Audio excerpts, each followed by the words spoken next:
Hi, I'm Nevada licensed debt adjuster Damian Falcone, here with part 2 in our video series on debt collection. In part 1, we talked about what debt collectors can and cannot do. In this segment, we will discuss your rights when dealing with collection agencies. This is Get Settled, your source for consumer debt settlement information. As always, for even more information, go to www.nceds.org.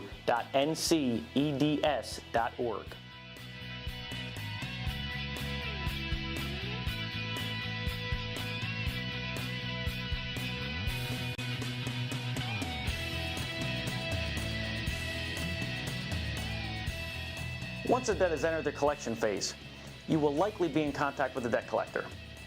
As we discussed in part 1, the practices of debt collectors are governed by the federal laws prohibiting abusive collection practices and mandating certain practices by the collection agencies. These laws also discuss certain things that you can do to protect yourself when dealing with a collector. In an episode to follow, I will show how to draft a checklist so you can easily document any violations. Perhaps the most basic thing you are allowed to do is negotiate your debt. Most debt collectors are authorized to set up payment plans and settle debts for less than the ending balance. If this is an option for you, then go ahead and negotiate. I really enjoyed negotiating. I could lead someone into saying anything, and I could use it against them.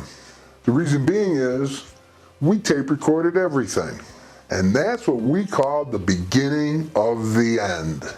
Make sure that any settlement is actually workable. It will do no one any good to agree to a payoff that is not feasible given your financial situation. Also, make sure that any agreement is confirmed in writing. I was only concerned about getting the money in. Well, if somebody didn't ask me for a contract and they sent me money, I would use that as a bonus for me. And then if they came back and asked me about it, I'd say, well, I thought you just wanted to pay your debt down.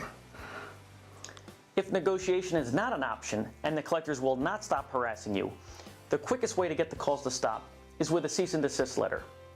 A simple letter stating that you wish all communications to cease should be enough to stop any further phone calls and harassing letters.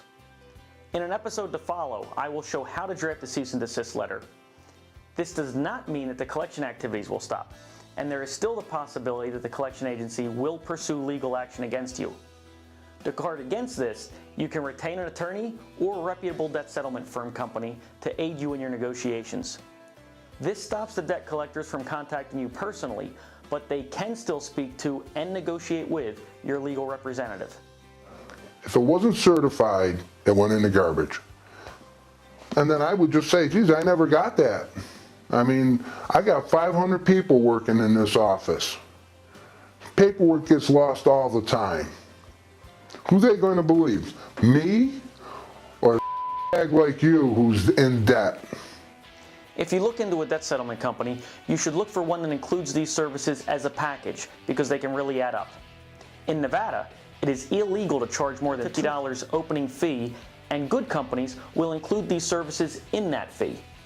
In addition to the cease and desist letter, there is another useful tool to keep collectors honest: the written request for verification. In an episode to follow, I will show how to draft a request for verification letter. If someone requested verification of their debt, I would tell them you already have it because you haven't paid your bill. And you got a letter from MasterCard or Visa or whatever.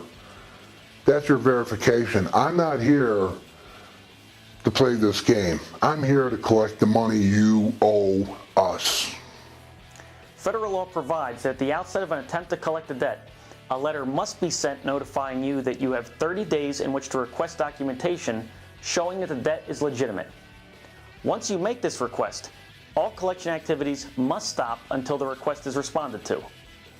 This will force the debt collector to get relevant documents from the original creditor, including remaining copies of the original contract and account statements evidencing the debt. These documents that you will receive can be very helpful in making sure that the debt collector is going after the right person and in verifying that the amount that they are seeking is correct.